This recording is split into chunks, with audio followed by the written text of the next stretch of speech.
Part 2, Part 3, and Part 4. Now look at Part 1. Part 1. You will hear a conversation between a woman and a policeman. First, you have some time to look at questions 1 to 5.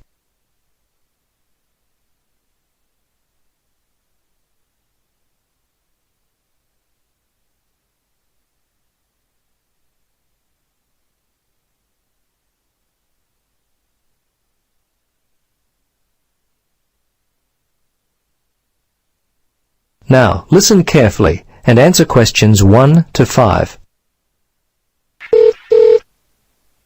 Hello, Sergeant Rhodes speaking. Can I help you? Yes, hello. I'd like to report a stolen bag. Okay, a stolen bag. We've been getting a lot of these lately. I'll need to get some details. Let's see, when was the last time you had your bag? Well, about 2 hours ago.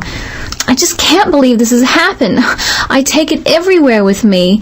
It was given to me as a graduation present. I'm just so upset. Yes, I know. It's very frustrating. It seems like I put it down for a second, and then it was gone. Yes. Look, the good news is that most of the stolen bags in our area are found, usually without the money. So I'd be surprised if you don't get it back later. Tell me, what does the bag look like? Well, it's dark blue, cylindrical. It has 2 carry handles either side of a zipper on top. The zipper actually runs the length of the bag. It's a Vitoli bag. Okay. Are there any other identifying marks on the bag? Things that would be unique to it. Name tags, scuff marks, that kind of thing. Well, not really. There are a couple of scratches in the top left corner on one side of the bag near the handle, and I think another one in the opposite corner. Okay. Scratches on opposite corners. Now, where were you when the bag went missing? Well, I remember the time. It was 12:15. Oh, no, actually, it was a bit after that, more like 12:25, because I was supposed to meet one of my friends for lunch at 12:30. Anyway, I was standing outside the supermarket when all of a sudden a group of teenagers came walking past. They must have been heading towards the cinema. They seemed to be in a hurry and probably late for the movie, so I stepped aside to let them by. When they'd passed by, I reached down to pick up my bag, and it was gone. I see. Now, can you remember the contents of the bag? Yes, let's see, my passport and some traveler's checks. Fortunately, I was carrying my camera, and I had my wallet in my pocket. They're the main valuable things. Okay. Anything else at all? Let's see. No, I think that was it. Oh, a few pens, but that's all really. As I say, nothing of real value. Okay. I'm going to have to get your details. Are you here on holiday? Yes, as a matter of fact, I am. I'm visiting from Canada. I've been here for 3 weeks already, but I'll be here for another month. Before you listen to the rest of the conversation, you have some time to look at questions 6 to 10.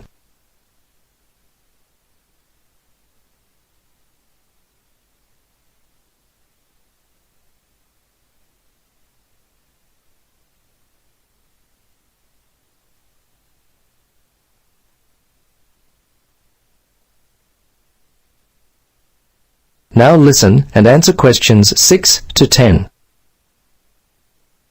Now, have you contacted your credit card company? Yes, I did that immediately. They were very helpful. I still can't believe this could happen to me, and while I'm supposed to be enjoying myself on holiday. Yes, it's a real disappointment, whether you're on holiday or not. Thieves strike when you least expect it. Anyway, I need to take down your particulars. What's your name then? Yes, my name is Helen Reddy. That's R-E-A-D-Y.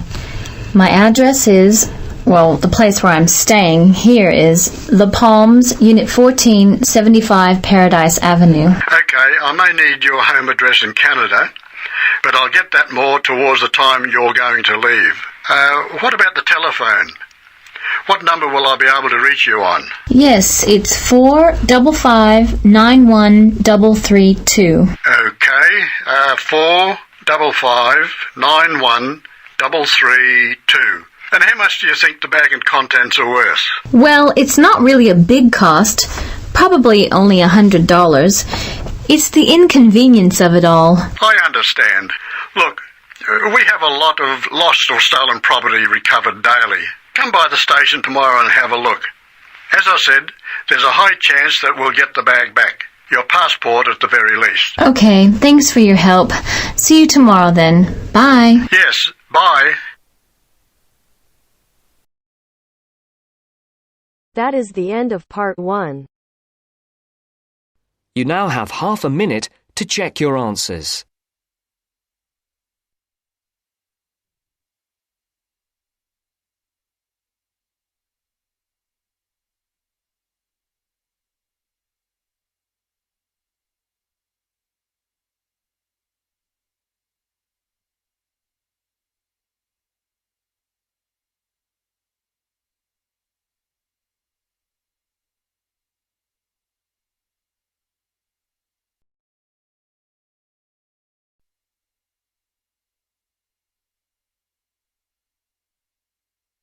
Now turns to part 2. Part 2. You will hear a recorded message giving information about an animal park. First, you will have some time to look at questions 11 to 15.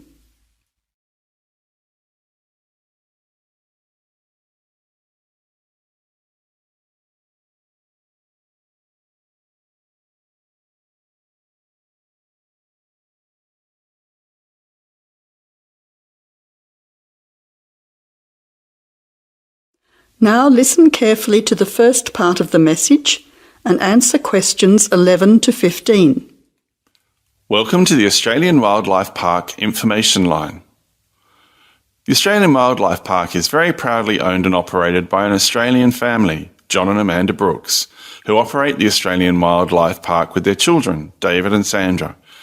The family doesn't receive any government assistance. It's solely funded by tourists visiting the park. Thank you for your support and assistance.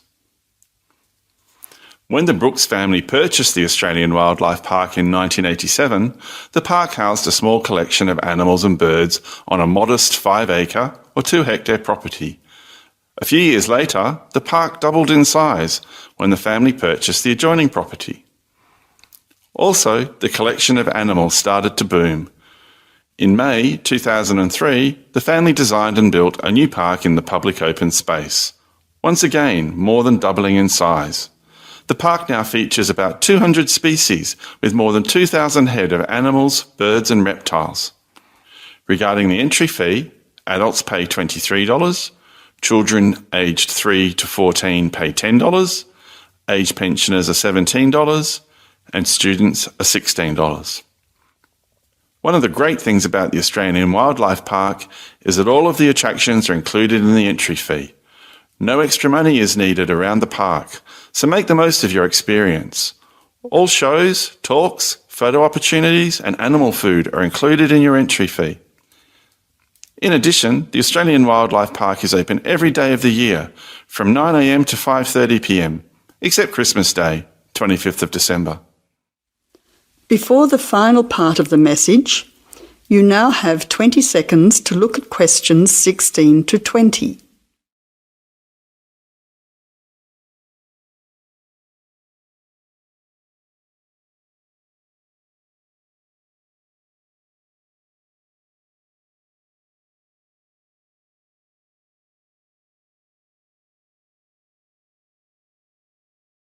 Now answer questions 16 to 20. Several attractions are available to visitors to the Australian Wildlife Park. Firstly, you can meet the koalas between 10 a.m. and 4:30 p.m. Here, people can view the koala colony in a natural environment. Another attraction is to feed the kangaroos between 9 a.m. and 5:30 p.m. Visitors can take a walk through the kangaroo enclosure, viewing them in a natural environment. Kangaroo food is provided and the kangaroos are very friendly. Also enjoyable are the wombats at 11 a.m, 2 2 p.m. and 3:45 p.m. there are interactive shows where the team is delighted to introduce you to these popular animals. Other attractions that may interest you are an interactive farmyard, suitable for children of all ages. Animal food is provided, and the animals are very friendly. In addition, the working farm is where the country comes to town. Visitors can milk a cow, bottle feed a lamb, watch farm dogs gathering the sheep. All the excitement of a real Australian farm. When they ask for volunteers, be sure to put your hand up. Everyone can get involved. We at the Australian Wildlife Park hope all our visitors have an enjoyable time. See you soon. That is the end of part 2. You now have half a minute to check your answers.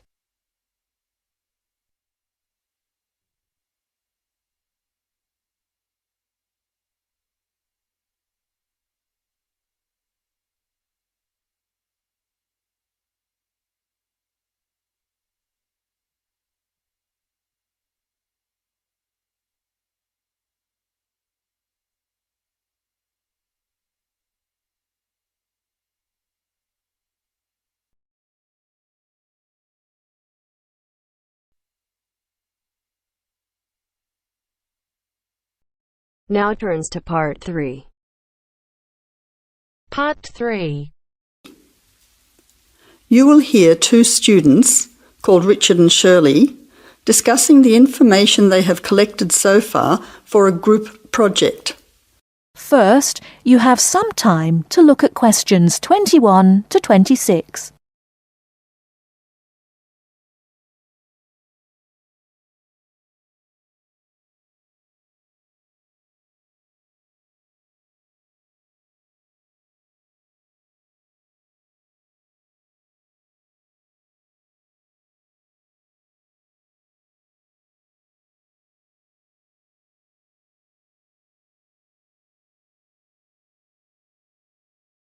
Now listen carefully and answer questions 21 to 26.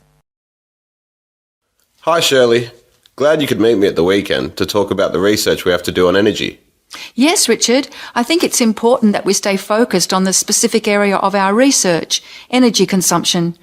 Did you know that the demand for electricity is growing faster than coal, oil and gas can supply it? Yes, indeed. Coal and oil, which I discovered are also known as fossil fuels, could have disastrous effects on world climate. My research supports you. I also found out that the weather could be affected by global warming. However, a range of fuels are used around the world. Did you know that the most common fuels are the fossil fuels, with oil accounting for almost half at 45%? Coal and natural gas are equal next at 20%, with nuclear power being the lowest at 7%. Other sources of energy are also near the bottom at 8%. Before the final part of the conversation, you now have 20 seconds to look at questions 27 to 30.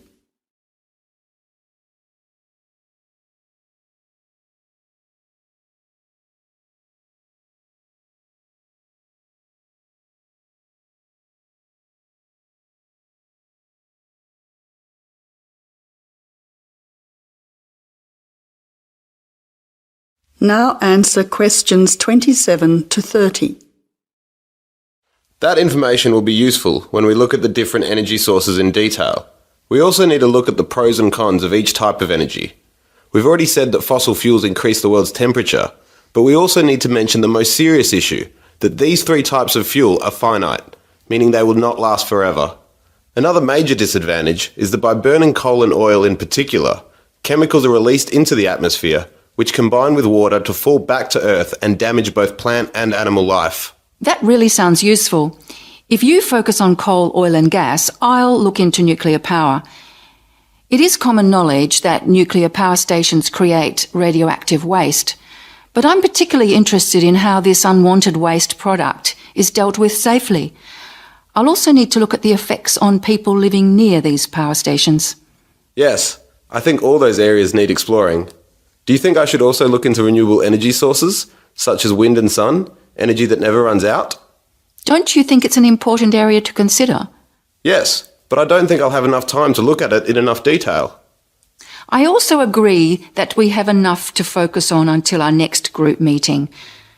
So to finish, you could find some information on the advantages of fossil fuels, and I'll give you the facts that I have already on coal, oil and gas. We don't need to look into other energy sources because I'll get more details on the nuclear industry. That's great. See you in 2 weeks' time. That is the end of part 3. You now have half a minute to check your answers.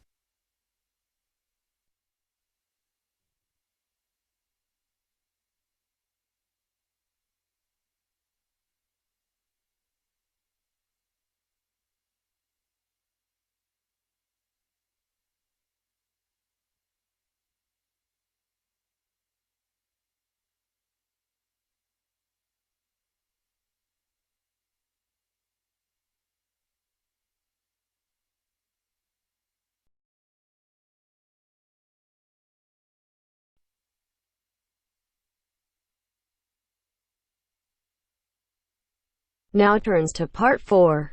Part 4. Section 4. You will hear part of a lecture on art history. First, you have some time to look at questions 31 to 40.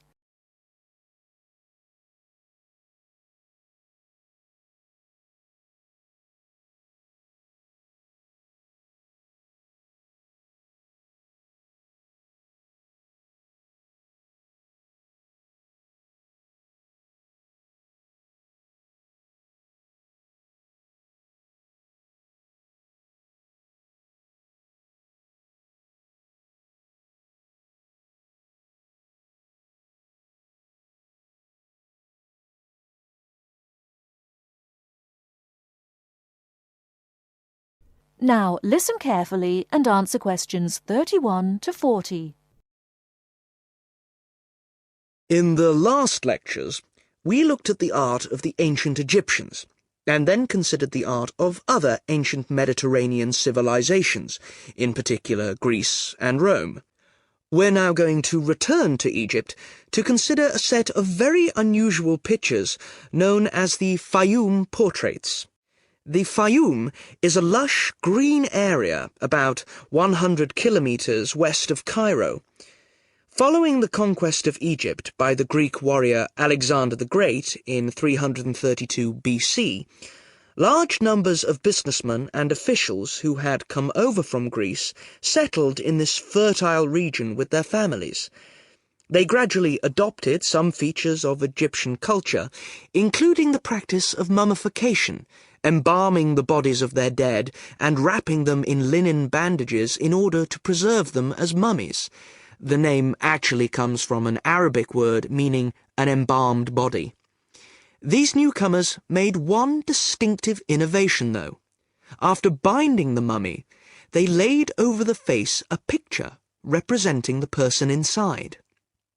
The portraits look like oil on canvas, but they were actually produced using a technique called encaustic, where the artist applies pigmented wax to a wooden board with a small spatula. The Egyptologist William Petrie, who discovered many of these mummies with their accompanying portraits at the end of the 19th century, was convinced that they were actually done in the lifetime of the subject, rather than being painted after the person's death, as had been the case with older Egyptian paintings.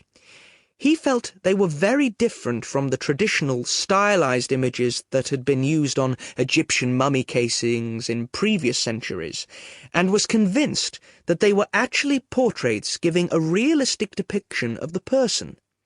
He pointed out that the boards on which they were painted showed signs of having been cut down to size to fit within the mummy bandages. To him, this suggested that they may have originally been larger and been hung in the houses of the owners during their lifetimes.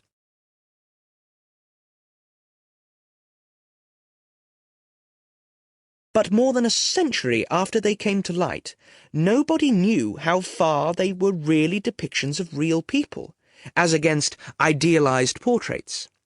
Then a team from Manchester University decided to find out, by recreating the faces of Fayum mummies in clay, and then comparing the reconstructions with the portraits. The team was provided with skulls from 2 Fayum mummies from the British Museum, and given the information, based on X-rays and other evidence, that one of the mummies was of a 50-year-old man, and the other was a woman in her early 20s. Armed only with this information, they set to work. First, they created copies of the skulls. Then they used clay to build up the facial muscles in order to reconstruct what the person looked like. After weeks of painstaking labour, 2 faces emerged. Only then were the 2 portraits revealed so that the match between the reconstructions and the portraits could be examined. In the case of the man, both model and portrait showed a broad, flat face with a slightly hooked nose and a fleshy mouth with broad lips. But the man in the portrait was noticeable for his 5 o'clock shadow, the beard beginning to grow around his chin and on his cheeks. This would have been quite a recognizable feature of the man in real life, and an easy thing for the painter to copy. However, it wasn't something that the makers of the model could know about. In the reconstruction, the right eye was slightly higher than the left, and this was the same on the portrait. But on the portrait, the eyes were very large, which is standard with many of the Fayum portraits, while in the model they were longer and narrower. The portrait of the woman appeared to be even more of a standard type, with her large eyes, straight nose, and small mouth. These pretty feminine features suggested this could be an idealized woman's face, and yet it proved to match the reconstruction surprisingly closely. The proportions of the lower face corresponded, and so did those of the forehead, though in the portrait the eyes were closer together and larger than in the reconstruction. And in both cases, the head was set on a solid neck, suggesting a more powerful physique than you might have expected from these delicate features.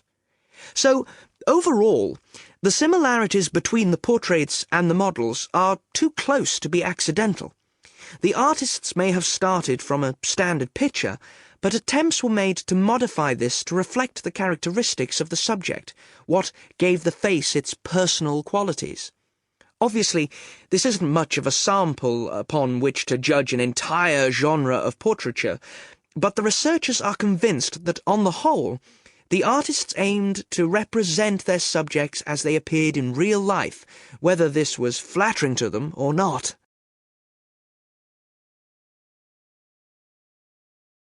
That is the end of part 4.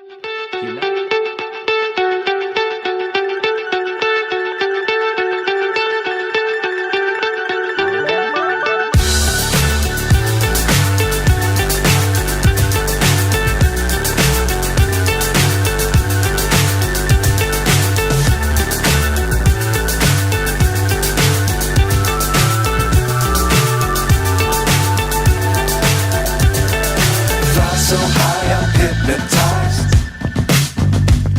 What's up is down, what's left is right. Chasing stars and holding you. I can't see